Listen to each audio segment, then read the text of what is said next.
Bom, primeiro então falar um pouquinho o que é um transtorno alimentar, né? O transtorno alimentar é assim um incômodo em relação à alimentação, tá? Que se transforma muitas vezes num comportamento alimentar inadequado. Os principais e mais conhecidos são a anorexia nervosa e a bulimia nervosa, tá?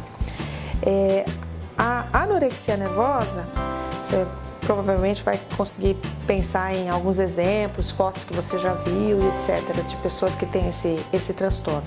É um transtorno que faz com que a pessoa tenha um medo muito grande de se alimentar. Então, ela se recusa a manter um peso adequado, né? Então, ela acaba ficando muito abaixo daquilo que é considerado saudável. No caso da bulimia, a bulimia ela é um pouco diferente porque na maioria das vezes a pessoa ela não está abaixo do peso. Ela às vezes está no peso adequado, às vezes está até com um pouquinho mais de peso, né, do que a faixa indicada para a altura dela. Mas ainda assim ela tem um incômodo muito grande com a aparência também. Ela tem episódios de compulsão alimentar, ou seja, ela acaba às vezes consumindo uma quantidade muito grande de alimentos num curto espaço de tempo. E aí ela também ou provoca vômitos, ou ela abusa de laxantes, ela abusa de diuréticos, ou ela faz exercício físico assim com uma intensidade muito grande. Então ela usa o que a gente chama de comportamentos que são para compensar aquilo que ela considerou que foi uma ingesta muito grande de alimentos.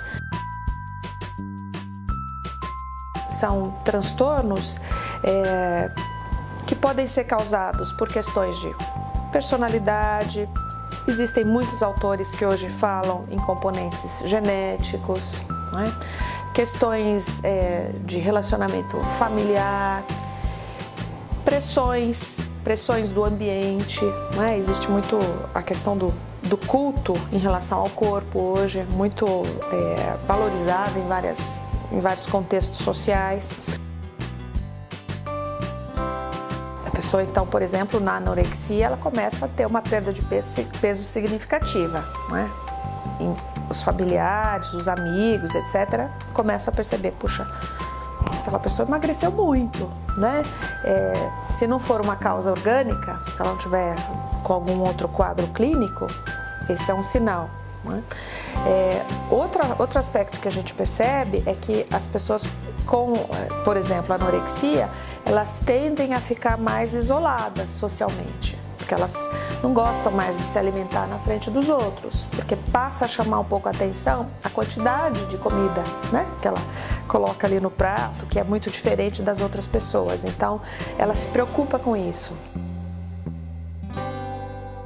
Então, o terapeuta nutricional, ele vai ajudar a fazer com que a pessoa se reconecte com o corpo e ajudar a desmistificar uma série de questões em relação a não posso comer carboidrato, não se pode jantar, etc, etc. Uma série de mitos que as pessoas desenvolvem em relação à comida, né?